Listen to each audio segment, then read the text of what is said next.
Hello, good morning. Durga Pal ma'am की class में आप सबका स्वागत है। Good morning, welcome back to Durga Pal ma'am's class. आज की इस वीडियो में मैं आपको पढ़ा रही हूँ क्लास 6 मल्हार किताब से 13th चैप्टर पेड़ की बात। इस पाठ को मैं पूरी तरह से एक्सप्लेन करूँगी एक एक लाइन के साथ, और पाठ की समरी मैं आपके सामने रखूँगी। एक बार अगर आप वीडियो को ध्यान से सुन लेते हैं, समझ लेते हैं, तो आपको ये चैप्टर आसानी से समझ में आ जाएगा। तो शुरू करें। शुरू करने से पहले क्या करना है, लाइक का बटन दबाकर अपनी अटेंडेंस लगानी है। तो सब बच्चों ने अटेंडेंस लगा दी। चलिए हम शुरू करते हैं। कौन सा चैप्टर पढ़ने जा रहे हैं आज हम? चैप्टर 13 पेड़ की बात। क्या आपने कभी कोई बीज बोया है? बीज से पेड़ बनने की कहानी बहुत रोचक है। कैसे अंकुर फूटता है, पौधा बनता है, धीरे धीरे बढ़ता है और बड़ा पेड़ बन जाता है। आइए जानते हैं पेड़ की बात। कभी आपने कोई बीज बोया है क्या? जब आप बीज बोते हैं, उस बीज से छोटा सा अंकुर निकलता है। वो अंकुर बड़ा होके पौधा बनता है, पौधे से फिर वो पेड़ बनता है। तो ये कहानी अगर आप सुनेंगे ना, तो ये बहुत ही रोचक लगेगी आपको, मनोरंजक लगेगी, इंटरेस्टिंग स्टोरी होगी ये। कैसे बीज में से अंकुर फूटेगा, पौधा बनेगा, बड़ा होके पेड़ बनेगा। आइए आज हम ये सब पढ़ते हैं। बहुत दिनों तक मिट्टी के नीचे बीज पड़े रहे। जब हम मिट्टी में बीज डालते हैं ना, तो बहुत दिनों तक बीज मिट्टी के अंदर ऐसे ही पड़ा रहता है। कोई हलचल नहीं होती, कुछ नहीं होती। रोज़ जाकर के आप पानी डाला उस जगह पर, लेकिन आपको कुछ पता नहीं चलेगा क्या हो रहा है। इसी तरह महीना दर महीना बीतता गया, और ऐसे करते करते कुछ दिन तो क्या, महीना, 2 महीना, 3 महीना, महीना दर महीना, मतलब कि 1 महीने के बाद दूसरा महीना बीतता चला गया। सर्दियों के बाद वसंत आया। सर्दियों का मौसम जब ख़त्म हुआ, मतलब दिसंबर जनवरी ख़त्म हुआ, फरवरी बसंत आ गया, वसंत ऋतु आ गई।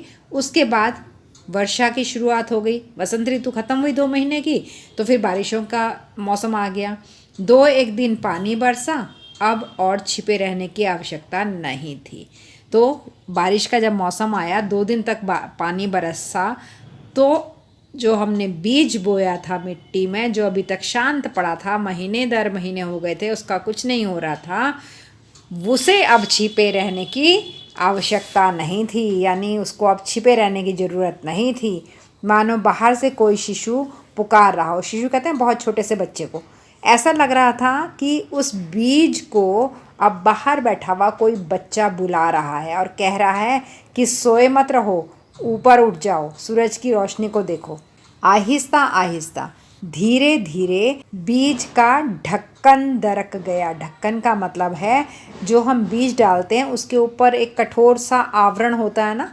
बीज को ऊपर से तोड़ो तो ऊपर से एक उसका खोल जैसा निकलेगा, और अंदर से उसका कोमल पार्ट निकलेगा। तो वो जो ऊपर का खोल था ना, कठोर वाला, वो दरक गया मतलब वो ऊपर से चटक करके टूट गया। 2 सुकोमल पत्तियों के बीच अंकुर बाहर निकला। अब वो जब बीज चटक गया, तो उसके अंदर से क्या निकला? 2 बहुत ही मुलायम पत्तियां, और उनके बीच में एक छोटा सा अंकुर। अंकुर होता है बहुत ही छोटा सा पौधा, बहुत छोटा सा पौधा। अंकुर का एक अंश नीचे माटी में मजबूती से गड़ गया। अंकुर का एक अंश, उस अंकुर का एक हिस्सा नीचे मिट्टी में बड़ी मजबूती से जमा हुआ था, और दूसरा हिस्सा मिट्टी को चीर करके ऊपर की ओर उठा। मतलब अंकुर के 2 हिस्से हो गए। एक तो मिट्टी ने पकड़ लिया, मिट्टी ने उसको कस के पकड़ लिया, और दूसरा जो हिस्सा बाहर को आया, वो ज़मीन को फाड़ करके बाहर निकल आया। तुमने अंकुर को उठते देखा है? क्या तुम बच्चों ने कभी अंकुर को उठते हुए देखा है? जैसे कोई शिशु अपना नन्हा सा सिर उठाकर आश्चर्य से नई दुनिया को देख रहा है। जब बीज में से अंकुर फूटता है ना, तो ऐसा लगता है कि कोई नया छोटा सा बच्चा है और वो अपने छोटे से सिर को उठाकर बड़ी हैरानी से इस दुनिया को देख रहा है। अंकुर से जब पौधा निकलता है तो ऐसा ही लगता है कि जो नया जन्मा हुआ बच्चा है छोटा सा, वो अपना सिर उठा करके बड़ी हैरानी से दुनिया को देख रहा है। वृक्ष का अंकुर निकलने पर जो अंश माटी के भीतर प्रवेश करता है उसका नाम जड़ है। अब जब अंकुर में, बीज में से जब अंकुर निकलता है तो उसका एक हिस्सा मिट्टी के अंदर चला जाता है और एक हिस्सा मिट्टी के बाहर आ जाता है ना। तो जो हिस्सा मिट्टी के अंदर जाता है उसे हम क्या कहते हैं? जड़ कहते हैं। और जो हिस्सा मिट्टी के बाहर की ओर आता है उसे हम क्या कहते हैं? वो क्या बनता है? पेड़ का तना बनता है, स्टेम ऑफ द ट्री। सभी पेड़ पौधों में जड़ और तना ये दो भाग होते ही होते हैं, चाहे पौधा छोटा हो चाहे बड़ा हो, शर्ब हो, हर्ब हो, जो भी हो, उसके अंदर ये दो हिस्से होते हैं। एक जड़ होता है यानी मिट्टी के नीचे होता है थोड़ा सा पौधे का भाग, और बाकी मिट्टी के बाहर निकल आता है, उसे तना कहते हैं। ये एक आश्चर्य की बात है कि पेड़ पौधों को जिस तरह ही रखो जड़ उसकी नीचे ही जाएगी और तना उसका ऊपर ही उठेगा। ये तो प्रकृति ने ऐसा बना रखा है, यानी ऐसा भगवान जी की तरफ से है कि जैसे मर्जी बीज में से अंकुर फूटे, एक तो मिट्टी के अंदर जाएगा उसका हिस्सा और एक मिट्टी के बाहर निकलेगा। जड़ जो होगी वो मिट्टी के अंदर जाएगी और तना मिट्टी से बाहर निकलेगा। लेखक लिखते हैं कि इस चीज़ को देखने के लिए कि क्या वाकई में ही ऐसा होता है, उन्होंने एक टेस्ट करना चाहा। तो क्या हुआ कि उनके पास एक गमला था और उस गमले में एक पौधा लगा हुआ था। तो उन्होंने कुछ दिन के लिए गमले को उल्टा करके लटका दिया, जिससे क्या पौधे का सिर नीचे की तरफ लटका रहा और जड़ ऊपर की ओर। मतलब गमले को ऐसा रख दिया गया कि जो पौधे का सिर था, बाहर को निकला हुआ हिस्सा था, वो नीचे लटक गया उसका, और उसकी जड़ ऊपर की तरफ हो गई। 1-2 दिन की बात क्या देखता हूँ, लेखक कह रहा है कि मैंने ऐसा किया कि एक गमले को औंधा लटा दिया तो उसका जो पौधे का सिर था वो नीचे ज़मीन की तरफ हो गया और जड़ ऊपर की तरफ हो गई। लेकिन 1-2 दिन के बाद लेखक ने क्या देखा कि जैसे पौधे को सारी बातें मालूम हो गई हों, उसकी सब पत्तियाँ और डालियाँ टेढ़ी होकर ऊपर की तरफ उठाई और जड़ घूमकर नीचे की ओर लटक गई। मतलब ये प्रकृति का नियम है कि पेड़ की जो जड़ होगी वो नीचे ही रहेगी और उसका जो तना था और पत्तियां हैं वो हमेशा ऊपर ही रहेंगी। तुमने कई बार सर्दियों में मूली काट कर बोई होगी, देखा होगा पहले पत्ते और फूल नीचे की ओर रहे, कुछ दिन बाद देखोगे कि पत्ते और फूल ऊपर की ओर उठ आए हैं। लेखक अब यहाँ एक उदाहरण देकर समझा रहा है कि सर्दियों में मूली आती है तो मूली काट करके अक्सर हम उसको बो देते हैं। तो उससे बोने के बाद ध्यान से देखिए कि पहले क्या होता है, पत्ते और फूल नीचे की ओर होते हैं और कुछ दिन के बाद वो पत्ते और फूल अपने आप ऊपर की तरफ उठ जाते हैं। हम जिस तरह भोजन करते हैं पेड़ पौधे भी उसी तरह भोजन करते हैं। अब पेड़ पौधे खाते क्या हैं? जो लेखक बता रहा है कि जैसे हम खाना खाते हैं ना, वैसे ही पेड़ पौधे भी खाना खाते हैं। हमारे तो दांत है ना मुंह में, हम कोई ठोस चीज़, कठोर चीज़ हमें मिल जाए तो हम दांतों से चबा चबा कर उन्हें खा लेते हैं। जो नन्हे बच्चे, छोटे बच्चे होते हैं, उनके दांत नहीं होते तो वो खाना नहीं खा पाते हैं। वो क्या करते हैं? वो दूध पीते हैं। तो पेड़ पौधों के भी दांत नहीं होते, इसलिए वो कैसे खाना खाएंगे? उनको भी क्या खाना पड़ता है? तरल द्रव्य, लिक्विड खाना पड़ता है और हवा लेते हैं, वो सांस लेते हैं। जैसे छोटा बच्चा होता है तो वो भी लिक्विड खाता है, मम्मा का दूध पीता है और हवा, ऑक्सीजन लेता है, हवा खाता है। इसी तरह से जो पौधे होते हैं उनके भी दांत नहीं होते, तो वो भी या तो लिक्विड फॉर्म में ही लेते हैं या फिर एयर लेते हैं, हवा लेते हैं। पेड़ पौधे जड़ के द्वारा माटी से रसपान करते हैं। पेड़ पौधे क्या करते हैं? अपनी जड़ से, नीचे मिट्टी में होती है ना उनकी जड़, तो मिट्टी में से वो रसपान करते हैं। मतलब मिट्टी में से वो चीज़ें, न्यूट्रिशन जो उन्हें चाहिए होता है वो मिट्टी में से खींच लेते हैं। चीनी में पानी डालने पर चीनी गल जाती है। आप डाल के देखिए, एक गिलास में चीनी डालिए 1 चम्मच और उसके ऊपर से थोड़ा पानी डाल दीजिए, थोड़ी देर में आप देखेंगे चीनी बिल्कुल घुल चुकी है। तो माटी में पानी डालने पर उसके भीतर बहुत से द्रव्य गल जाते हैं। जब हम पेड़ की जड़ में पानी डालते हैं ना बेटा, तो पानी डालने से क्या होता है कि मिट्टी में जो द्रव्य होते हैं ना, मिट्टी में जो न्यूट्रिशंस होते हैं वो सारे पानी में गल जाते हैं। पेड़ पौधे क्या करते हैं? उसी मिट्टी, पानी हमने पेड़ों की जड़ में डाला ना, तो सारी मिट्टी के जो पौष्टिक चीज़ें थी वो पानी में आ गई, उस पानी को पेड़ ऑब्जर्व कर लेते हैं, पी लेते हैं, सोख लेते हैं। जड़ों को पानी ना मिलने पर पेड़ का भोजन बंद हो जाता है, पेड़ मर जाता है। इसीलिए तो कहते हैं पेड़ों को रोज पानी डाला करो, है ना। घर में पौधे लगाए होते हैं हमने गमले में, तो मम्मा कहती है सुबह शाम पानी डालो। इसीलिए तो डाला जाता है पानी उनमें, क्योंकि पानी डालेंगे तो मिट्टी में से उनको भोजन मिलता है। मिट्टी में जो भी अच्छी चीज़ है वो पानी में घुल जाती है, और वो पानी पेड़ों की जड़ में गया है, पेड़ों ने उस पानी को सोख लिया, पी लिया, तो उनको अपनी डाइट मिल गई, भोजन मिल गया। सूक्ष्मदर्शी से अत्यंत सूक्ष्म पदार्थ स्पष्ट रूप से देखे जा सकते हैं। सूक्ष्मदर्शी होता है ना, माइक्रोस्कोप। माइक्रोस्कोप से क्या होता है, सूक्ष्म पदार्थ, छोटी छोटी चीज़ें से बड़े स्पष्ट रूप में एकदम क्लियर हमें दिखाई देती हैं माइक्रोस्कोप से। पेड़ की डाल या फिर जड़ का इस यंत्र द्वारा परीक्षण करके देखा जा सकता है। तो लेखक आपको ये सजेस्ट कर रहे हैं कि आपके पास अगर माइक्रोस्कोप हो तो उससे आप पेड़ की जड़ को टेस्ट कर सकते हैं, देख सकते हैं कि पेड़ में हजारों हजार नल हैं। आपको माइक्रोस्कोप से दिखाई देगा कि पेड़ में बहुत सारे नल हैं। इन्हीं सब नलों के द्वारा माटी से पेड़ के शरीर में रस का संचार होता है। मतलब छोटे छोटे छोटे छोटे छेद होते हैं, जड़ है उसमें छोटे छोटे छोटे छोटे से छेद होते हैं, जिसे नल कहा है। नल यानी टैप, पानी आता ना इसमें, तो वो उन छेदों के जरिए ही मिट्टी में से पेड़ के पास भोजन चला जाता है। इसके अलावा वृक्ष के पत्ते हवा से आहार ग्रहण करते हैं। और दूसरा कहाँ से ये आहार का मतलब भोजन, दूसरा कहाँ से इनको भोजन मिलता है पेड़ों को, हवा से मिलता है। पत्तों में अनगिनत छोटे छोटे मुंह होते हैं। अब पत्तों को भी अगर आप माइक्रोस्कोप से देखें ना, तो आपको पत्तों में छोटे छोटे से छेद दिखाई देंगे। सूक्ष्मदर्शी के जरिए अनगिनत मुंह पर अनगिनत होंठ देखे जा सकते हैं।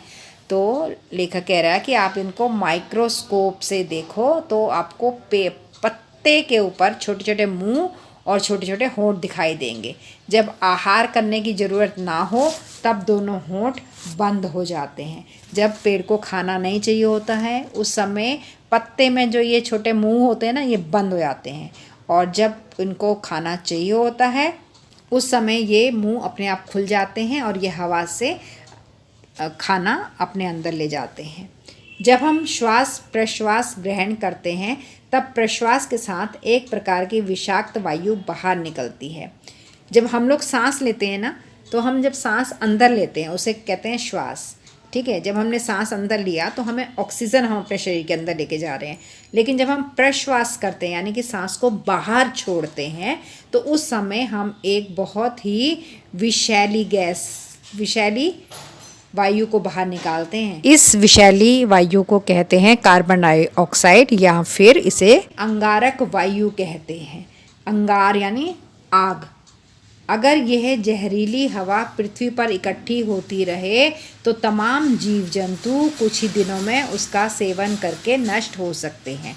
अब जो हम सांस छोड़ते हैं वो इतनी जहरीली हवा होती है, अगर हमारी छोड़ी हुई सांस धरती पर इकट्ठी होती रहे ना, तो कुछ ही दिनों में यहाँ पर जितने भी जीव जंतु हैं, एनिमल्स हैं, प्लांट्स हैं, जो भी हैं धरती पर, वो हमारी उस सांस के जहर के कारण मर जाएंगे। जरा विधाता की करुणा का चमत्कार तो देखो। विधाता यानी भगवान, करुणा यानी दया। भगवान की दयालुता को देखो, उन्होंने क्या किया है। जो जीव जंतुओं के लिए जहर है, जो हमारी सांस, छोड़ी हुई सांस जीव जंतुओं के लिए जहर का काम करती है, पेड़ पौधे उसी का सेवन करके उसे पूर्णतया पूरी तरह से शुद्ध कर देते हैं। जो ये पेड़ पौधे हैं ये हमारी छोड़ी हुई सांस को अपने अंदर लेते हैं और उसे शुद्ध करके ऑक्सीजन में कन्वर्ट करके बाहर निकालते हैं। जब सूर्य का प्रकाश पड़ता है तब पत्ते सूर्य ऊर्जा के सहारे अंगारक वायु से अंगार निषेष कर डालते हैं, और यही अंगार वृक्ष के शरीर में प्रवेश करके उसका संवर्धन करते हैं। यहाँ लेखक आपको फोटोसिंथेसिस सिखा रहे हैं, जो आपने अपने साइंस के चैप्टर में पढ़ा होगा कि कैसे पत्ते सूरज की रोशनी से भोजन बनाते हैं। यहाँ लिखा है कि जब सूरज का प्रकाश होता है, जब धूप निकलती है ना, तेज धूप निकलती है, तब पत्ते क्या करते हैं, सूर्य के प्रकाश की रोशनी को लेकर के, उसकी एनर्जी को लेकर के, सूरज की एनर्जी को लेकर के, जो हमने वायु छोड़ी थी, जो हमारी सांस से हमने गंदी वायु हवा छोड़ी थी, उसकी गंदगी को वो निकाल देते हैं। सूरज की रोशनी को लेकर के हमारे सांस की गंदगी में, हमारे सांस छोड़ी हुई हवा में से गंदगी को निकाल देते हैं। और जो गंदगी वृक्ष के, जो हमने हवा छोड़ी, जहरीली हवा, उस हवा को सूरज की रोशनी के साथ पौधे अपने अंदर ले लेते हैं और फिर उसको प्यूरिफाई करते हैं, उसे शुद्ध करते हैं, साफ करते हैं। पेड़ पौधे प्रकाश चाहते हैं। पेड़ पौधों के लिए सूरज की रोशनी बहुत ज़रूरी है। प्रकाश ना मिलने पर ये बच नहीं सकते। अगर पेड़ पौधों को सूरज की रोशनी नहीं मिलेगी ना, तो वो बच नहीं सकते, मर जाएंगे। सूरज की रोशनी बहुत ज़रूरी है पेड़ पौधों के लिए। पेड़ पौधे की सर्वाधिक कोशिश यही रहती है कि किसी तरह उन्हें थोड़ा सा प्रकाश मिल जाए। पेड़ पौधे अपनी पूरी कोशिश करते हैं कि हमें रोशनी मिल जाए, सूरज की किसी भी तरह से थोड़ा सा प्रकाश तो हमें मिल ही जाए, क्योंकि सूरज के प्रकाश में ही तो उनका खाना बनता है। वो अपना भोजन उसी से तो बनाते हैं। अगर उन्हें प्रकाश ही नहीं मिलेगा, सूरज की रोशनी नहीं मिलेगी, तो पेड़ पौधे अपना भोजन नहीं बना पाएंगे, और भोजन नहीं बना पाएंगे तो बिना खाने के तो वो मर ही जाएंगे ना। यदि हम खिड़की के पास एक पौधे वाला गमला रख दें, ठीक है, एक गमला रख दें जिसमें पौधा है, तो हम देखेंगे कि उस गमले में जो पौधा है उसकी सारी पत्तियां और डालियां, टहनियां अंधकार से बचकर प्रकाश की ओर बढ़ रही हैं। जिधर से खिड़की से रोशनी आ रही है ना, उसी तरफ को मुड़ जाएंगी उसकी सारी टहनियाँ। वन अरण्य में जाने पर पता लगेगा कि तमाम पेड़ पौधे इस होड़ में सचेष्ट हैं कि कौन जल्दी से सिर उठाकर पहले प्रकाश को झपट ले। अगर आप वन, जंगल में चले जाएं, वन और अरण्य दोनों का मतलब है जंगल, अगर आप किसी घने जंगल में जाएं ना, तो वहाँ जाकर के आप देखेंगे कि पेड़ पौधों में होड़ लगी रहती है कि सूरज का प्रकाश किसको मिले। यानी पेड़ पौधे आपस में उलझे रहते हैं, वहाँ उनकी टहनियाँ उलझी हुई होती हैं। जहाँ रोशनी आ रही है ना, वहाँ पर इस पेड़ की भी टहनी है, उस पेड़ की भी टहनी है, तो आपस में वो उलझ जाती हैं। इतनी वो कोशिश करते हैं कि हमें सूरज की रोशनी मिल जाए। बेल और लताएं छाया में पड़ी रहने से प्रकाश के अभाव में मर जाएंगी। जो बेल होते हैं ना, क्लाइंबर्स, जो दूसरे पेड़ पौधों का सहारा लेके चढ़ते हैं ऊपर, उनको जो अगर रोशनी ना मिले तो ये क्लाइंबर्स खत्म हो जाते हैं। इसलिए वो पेड़ों से लिपटी हुई निरंतर ऊपर की ओर अग्रसर होती रहती हैं। यही कारण है कि जो लताएं होती हैं, यानी क्लाइंबर्स जो होते हैं, वो पेड़ों से लिपट कर ऊपर की तरफ बढ़ते हैं हमेशा, क्योंकि उनको ऊपर से रोशनी आती हुई दिख रही होती है ना, ऊपर से प्रकाश आ रहा होता है, तो वो ऊपर की तरफ को ही बढ़ते हैं। तो समझ गए होंगे कि प्रकाश ही जीवन का मूल मंत्र है। तो इतना पढ़ने के बाद आपको समझ में आ गया होगा ना कि जो रोशनी है वही उनके जीवन का मूल मंत्र है, यानी रोशनी के कारण ही वो जिंदा हैं। सूर्य किरण का स्पर्श पाकर ही पेड़ पल्लवित होता है। सूरज की रोशनी यानी सूरज की किरणों को छू करके, जब सूरज की किरणें उन्हें मिलती है ना, स्पर्श मतलब छूना, जब सूरज की किरणें यानी सूरज की रोशनी, सूरज का प्रकाश पेड़ पौधों पर पड़ता है, तभी वो पल्लवित होते हैं, फलते फूलते हैं। पेड़ पौधों के रेशे रेशे में सूरज की किरणें आबद्ध हैं। पेड़ पौधों के एक एक कण में, मतलब पेड़ पौधों के पूरे शरीर में, रेशे रेशे में मतलब पूरे शरीर में, हर एक एक इंच में सूरज की किरणें आबद्ध हैं। आबद्ध है मतलब समाई हुई हैं। ईंधन को जलाने पर जो प्रकाश व ताप बाहर प्रकट होता है, ईंधन मतलब आग जलाना, तो आग से जो प्रकाश और गर्मी पैदा होती है वो सूर्य की ही ऊर्जा है। पेड़ पौधे और समस्त हरियाली प्रकाश हथियाने के जाल हैं। पेड़ पौधे और सारी हरियाली हमेशा प्रकाश को हथियाना चाहते हैं, मतलब अपना बनाना चाहते हैं, अपने पास रखना चाहते हैं। पशु डांगर पेड़ पौधे या हरियाली खाकर अपने प्राणों का निर्वाह करते हैं। पशु हों, जानवर हों, पेड़ हों, पौधे हों या फिर हरियाली हो, घास वगैरह हो, ये सब सूरज की रोशनी से, प्रकाश से भोजन ग्रहण करके ही अपने जीवन का निर्वाह करते हैं, मतलब अपने जीवन को आगे बढ़ाते हैं। पेड़ पौधों में जो सूर्य का प्रकाश समाहित है वो इसी तरह जंतुओं के शरीर में प्रवेश करता है। अब देखिए, पेड़ पौधों ने तो सूरज की रोशनी ले ली ना, और उस सूरज की रोशनी से उन्होंने भोजन बनाया और वो जीवित हैं। तो पेड़ पौधे जो इतनी सूरज की रोशनी लेते हैं तो उनके शरीर के अंदर सूरज की रोशनी होती है, और वही पेड़ पौधों को जब हम खाते हैं, कई पौधों को भी खाते हैं ना हम, जैसे पालक हो गया या सरसों हो गई, तो हम इनको एज इट इज़ खा लेते हैं। फल खाते हैं हम, तो पेड़ पौधों से ताज़ा फल तोड़कर खाते हैं, या फिर साग सब्जी है जो हम खाते हैं, वहीं से सूरज की रोशनी हमारे अंदर भी चली आती है। वह इसी तरह से जंतुओं के शरीर में प्रवेश करता है। अनाज और सब्जी ना खाने पर हम भी बच नहीं सकते। अगर हम अनाज नहीं खाएंगे, सब्जी नहीं खाएंगे, तो हम भी मर जाएंगे, हम भी बच नहीं सकते हैं। सोचकर देखा जाए तो हम भी प्रकाश की खुराक पाने पर ही जीवित हैं। अगर इसको इस तरह से सोचा जाए तो हमें पता चलेगा कि देखो, पेड़ पौधों ने सूरज की रोशनी से भोजन बनाया, वो इसीलिए जीवित हैं पेड़ पौधे, क्योंकि उन्हें सूरज की रोशनी मिल रही है। तो वो सूरज की रोशनी पेड़ पौधों के अंदर जा रही है, और उन्हीं पेड़ पौधों से हमें खाना मिल रहा है, यानी वही सूरज की रोशनी हमारे अंदर ट्रांसफ़र हो रही है। तो अल्टीमेटली हम ये कह सकते हैं कि हम लोग भी इसीलिए जीवित हैं क्योंकि हमें सूरज की रोशनी खाने को मिल रही है। कोई पेड़ 1 वर्ष के बाद भी मर जाते हैं। ऐसे भी कई पेड़ होते हैं जो 1 साल तक तो जीवित रहते हैं, लेकिन 1 साल के बाद वो मर जाते हैं। सब पेड़ मरने से पहले अपने पेड़ तो मर ही जाएंगे ना, जितनी उनकी उम्र होगी, 1 साल, 2 साल, 5 साल, 20 साल के बाद फिर उनका मरण तो निश्चित है, उसके बाद वो मर जाते हैं। लेकिन मरने से पहले वो क्या करते हैं, उनके पत्ते झड़ जाते हैं, फूल फल ख़त्म हो जाते हैं।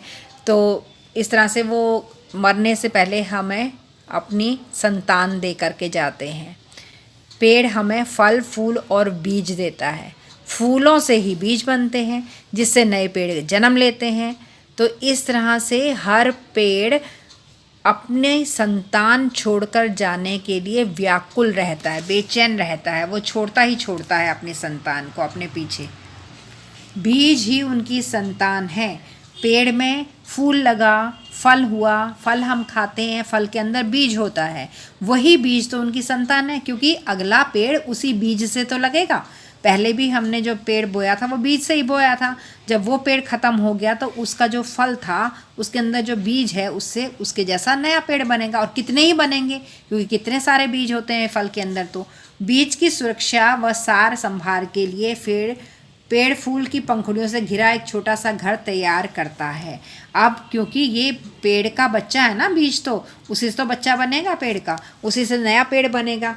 तो पेड़ क्या करता है, अपने बीज को सुरक्षित रखने के लिए कि मेरे बीज को कोई नुकसान ना हो, वो क्या करता है, फूल की पंखुड़ियों से घिरा हुआ एक घर बनाता है। फूलों से आच्छादित होने पर पेड़ कितना सुंदर दिखाई पड़ता है।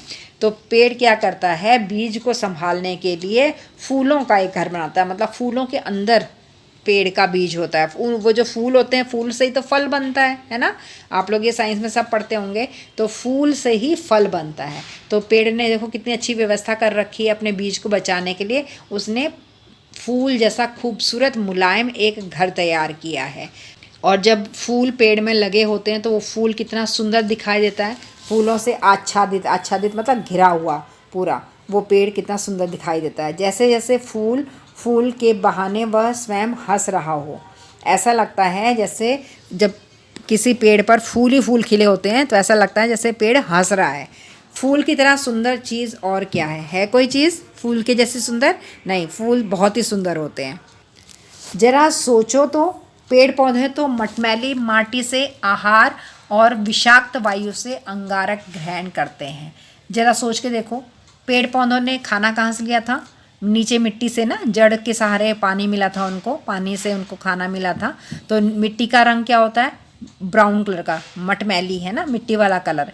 और दूसरा खाना उन्होंने कहाँ से लिया था, जो हमने गंदी जहरीली हवा अपने मुंह से बाहर निकाली, उस हवा को पेड़ों ने लिया था। वो विषाक्त थी, विष वाली थी, जहर वाली थी।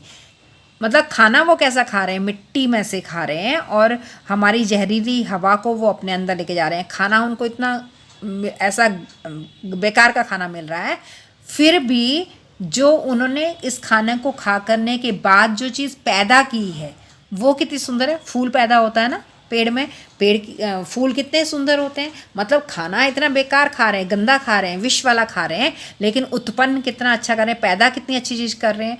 तुमने कथा तो सुनी होगी, कहानी सुनी है स्पर्श मणि की, अर्थात पारस पत्थर की। पारस नाम का एक पत्थर होता है ना, कहते हैं कि पारस पत्थर से अगर किसी भी चीज़ को, लोहे को भी छू दो तो वो सोना बन जाता है। तो स्पर्श मणि को पारस पत्थर कहते हैं। स्पर्श मणि यानी पारस पत्थर, इसके स्पर्श से लोहा सोना हो जाता है। मेरे विचार से माँ की ममता भी वह मणि है। इसलिए लेखक क्या कह रहे हैं कि जो माँ की ममता है ना, जो माँ अपने बच्चे को पैदा करती है, पालती है, प्यार करती है, तो जो माँ का प्यार है ना, वो भी इसी मणि के बराबर है। संतान पर स्नेह न्योछावर होते ही फूल खिलखिला उठते हैं।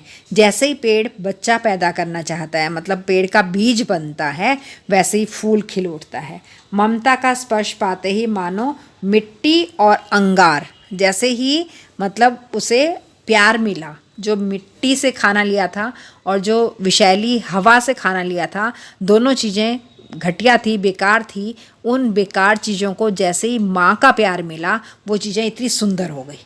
पेड़ों पर मुस्कुराते फूल देखकर हमें कितनी खुशी होती है ना। जब पेड़ों पर फूल खिलते हुए देखते हैं तो हमें बहुत अच्छे लगते हैं, हमें बहुत पसंद आते हैं, हमारा मन भी खुश हो जाता है। शायद पेड़ भी कम प्रफुल्लित नहीं होते, शायद पेड़ भी बहुत खुश होते होंगे, कम प्रफुल्लित नहीं होते, मतलब कम खुश नहीं होते। पेड़ भी बहुत खुश होते होंगे अपने फूलों को देखकर। खुशी के मौके पर हम अपने परिजनों को निमंत्रित करते हैं। जब हमारे घरों में कोई खुशी का मौका होता है ना, तो हम अपने परिजनों को यानी रिश्तेदारों को निमंत्रित करते हैं, मतलब इनवाइट करते हैं। उसी प्रकार फूलों की बहार छाने पर पेड़ पौधे भी अपने बंधु बांधवों को बुलाते हैं। जिस तरह से हम अपने रिश्तेदारों को बुलाते हैं, उसी तरह से पेड़ भी अपने रिश्तेदारों को बुलाते हैं। स्नेह सिक्त वाणी में पुकार सकते हैं, कहाँ हो मेरे बंधु मेरे बांधव, आज मेरे घर आओ। यदि रास्ता भटक जाओ, कहीं घर पहचान नहीं सको, इसलिए रंग बिरंगे फूलों के निशान लगा रखे हैं। ये रंगीन पंखुड़ियाँ दूर से देखोगे, मधुमक्खी और तितली के साथ वृक्ष की चिरकाल से घनिष्ठता है। वे दल बल सहित फूल देखने आती हैं। कुछ पतंगे दिन के समय पक्षियों के डर से बाहर नहीं निकल सकते। देखिए कितना बढ़िया वर्णन कर रहा है लेखक यहाँ पर। लेखक कह रहा है कि जिस तरह से हमारे घर में कोई खुशी आती है तो हम अपने रिश्तेदारों को बुलाते हैं कि आओ, इनवाइट करते हैं, हम उन्हें अपने घर पर बुलाते हैं। वैसे ही पेड़ भी बुलाते हैं अपने बंधु बांधवों को। वो जब उनमें फूल खिलते हैं ना, मतलब बच्चा पैदा हुआ, उनका बीज पैदा हो गया, पेड़ का फूल खिल गए, तो ये खुशी का मौका है। तो पेड़ भी अपने बंधु बांधवों को बुलाते हैं। कौन है उनके बंधु बांधव? जैसे मधुमक्खी है, कीट पतंगे हैं। जैसे ही फूल खिलेगा मधुमक्खी भी आ जाएगी, भंवरे भी उड़ कर आएंगे, तितलियां भी उड़ कर आएंगी। तो इस तरह से ये पेड़ के सब रिश्तेदार हैं, ये सब उसके यहाँ खुशी मनाने के लिए आते हैं। अब इनमें से कुछ कीट ऐसे होते हैं जो पक्षियों से डरते हैं, पक्षी क्योंकि उनको खा जाते हैं दिन में, इसलिए वो दिन भर तो छिपे रहते हैं। जैसे ही रात को अंधेरा होता है तो वो भी फूल को चारों तरफ से घेर लेते हैं, फूल की सुगंध लेते हैं, फिर उस खुशबू को चारों तरफ फैलाते हैं। तो सारे कीट पतंगे पेड़ के आसपास आते हैं, कोई दिन में और कोई रात को। वृक्ष अपने फूलों में शहद का संचय करके रखते हैं। अब पेड़ों के जो फूल हैं, फूल के अंदर शहद होता है। आपको पता है ना कि मधुमक्खी फूलों का रस चूसती है, उससे शहद बनाती है। मधुमक्खी और तितली बड़े चाव से इस शहद को पीते हैं। मधुपान करना, शहद को पीना, रस को पीना। मधुमक्खी के आगमन से, आगमन मतलब आना, मधुमक्खी के आने से वृक्ष का भी उपकार होता है। वृक्ष का उपकार यानी भला हो जाता है। अब मधुमक्खी के आने से पेड़ का क्या भला होता है? तुम लोगों ने फूल में परागकण देखे होंगे। आपने देखा है कभी? तो फूल होता है ना, फूल के एकदम बीच में अगर आप देखो ना, ये देखिए इस जगह पर अगर आप देखो तो यहाँ पर कुछ छोटे छोटे से कण होते हैं, इन्हें परागकण कहते हैं। मधुमक्खियाँ फूल के परागकण, यहाँ से देखो मधुमक्खी ये चूस रही है ना, रस चूस रही है, तो मधुमक्खी के पंजों पर, पंखों पर और उसकी जो मुंह से जिससे वो चूस रही है रस को, वहाँ पर भी ये परागकण चिपक जाएंगे। ठीक है, अब ये तो मधुमक्खी है, इस पेड़ से रस चूसा इसने, अब ये दूसरे फूल पर जाकर बैठेगी और वहाँ से रस चूसेगी। तो जो यहाँ से ये परागकण लेकर गई है, ये किसी दूसरे पेड़ के फूल पर जाकर के उन परागकणों को छोड़ देती है, जाने अनजाने, मतलब इसके बॉडी में से वो झड़ जाते हैं वहाँ पर। तो इस तरह से एक पेड़ के बीज दूसरे पेड़ तक पहुंच जाते हैं। इस प्रकार फूल में बीज फलता है और इस तरह से क्या होता है कि फूल के अंदर जो बीज है वो फलता है, वो पैदा होता है। अपने शरीर का रस पिलाकर वृक्ष बीजों का पोषण करता है। पेड़ भी अपने बच्चे को, अपने बीजों को कैसे पालता है, जैसे आपकी मम्मा ने आपको पाला है ना, उसी तरह से पेड़ भी अपने शरीर का रस पिलाता है बीजों को और उन बीजों को अच्छा पोषण देता है, मतलब डाइट देता है। अब अपनी ज़िंदगी के लिए उसे मोह माया का लोभ नहीं। पेड़ को अपने जीवन की कोई मोह माया नहीं है, उसे अपने जीवन का कोई लालच नहीं है। तिल तिल कर संतान की खातिर सब कुछ लुटा देता है। वो अपने बीज के लिए अपना पूरा शरीर लुटा देता है। अभी कुछ दिन पहले तक तो पेड़ हरा भरा था, अब वो सूखने लगा क्योंकि पेड़ का ख़त्म होने का समय आ गया है, तो वो सूखने लगता है और पेड़ में अब इतनी शक्ति नहीं बचती है कि वो अपने शरीर का भार उठा सके। उसकी जो शक्ति है वो क्षीण होने लगती है, यानी ख़त्म होने लगती है। पहले हवा बयार करती हुई आगे बढ़ जाती थी, पत्ते हवा के संग क्रीड़ा करते थे। पहले क्या होता था, हवा आती थी और पेड़ से टकराती हुई आगे निकल जाती थी, पेड़ के पत्ते उस हवा में नाचते थे। पेड़ की छोटी छोटी डालियां ताल ताल पर नाच उठती थी। जब हवा का झोंका आता था तो पेड़ के पत्ते भी लहराते थे, डालियां भी लहराती थी। अब पेड़ सूख गया है, अब वो हवा के झोंके को सहन ही नहीं कर पाता है। हवा का बस एक छोटा सा भी झोंका आता है तो वो कांपने लग जाता है। एक एक करके उसकी सब टहनियाँ टूटने लग जाती हैं और अंत में एक दिन अचानक से पेड़ जड़ सहित उखड़कर भूमि पर गिर पड़ता है। इस तरह संतान के लिए अपना जीवन न्यौछावर करके पेड़ समाप्त हो जाता है। इस तरह से उसने अपने बच्चे के लिए अपना जीवन न्यौछावर कर दिया। मतलब उसने बीज के अंदर बीज रखा है ना, फूल में के अंदर बीज था, तो उस बीज से दूसरा पेड़ पैदा हो जाएगा। तो इस तरह से उसने अपना बच्चा वहाँ पर छोड़ दिया और खुद अपना जीवन उसका खत्म हो गया। जब पेड़ बूढ़ा हो जाता है ना, तो वो धीरे धीरे सूखने लगता है। उसकी जो शाखाएं होती है, ब्रांचेस जो होती हैं, टहनियाँ, वो कमज़ोर हो जाती हैं, पत्ते उसके गिर जाते हैं और एक दिन पूरा पेड़ ज़मीन पर गिर पड़ता है। लेकिन इससे पहले पेड़ क्या करता है, अपने बीज धरती पर छोड़ देता है जिससे नए पेड़ उग सकें। पेड़ हमें क्या सिखाते हैं कि जीवन में त्याग, धैर्य और सेवा करना बहुत ज़रूरी है। देखो, पेड़ बिना किसी स्वार्थ के हमें हवा देते हैं, फल देते हैं, लकड़ी देते हैं, छाया देते हैं और उनका पूरा जीवन दूसरों के लिए होता है। हमें भी पेड़ों की तरह सहनशील और परोपकारी बनना चाहिए। इस पाठ से भी हमें यही सीख मिलती है कि हमें पेड़ों की देखभाल करनी चाहिए और ज़्यादा से ज़्यादा पेड़ लगाने चाहिए ताकि हमारी जो पृथ्वी है वो हरी भरी और सुंदर बनी रहे। कहानी के लेखक कौन है? जगदीश चंद्र बसु। और इसका अनुवादक कौन है, यानी कि ट्रांसलेटर किसने ट्रांसलेट किया है? शंकर सेन ने। तो ये थी आपकी कहानी पेड़ की बात। मैंने हर लाइन में मुश्किल शब्द का अर्थ बताते हुए आपको पूरी कहानी समझाई है। होपफुली आपको ये कहानी समझ में आ गई होगी। और वीडियो के अंत में आकर के आप कर दीजिए 4 काम। वीडियो को लाइक कर दीजिए, अपने 2 दोस्तों के साथ शेयर कर लीजिए, दुर्गा पाल मैम की क्लास को सब्सक्राइब कर लीजिए प्लीज़, और लाइक का बटन दबा दीजिए। मिलते हैं अगली वीडियो में इसी चैप्टर के क्वेश्चन आंसर के साथ। तब तक के लिए tata bye bye and love you all. Thanks for attending Durga Pal ma'am's class. Please like, share, subscribe and don't forget to leave a lovely comment. Thank you.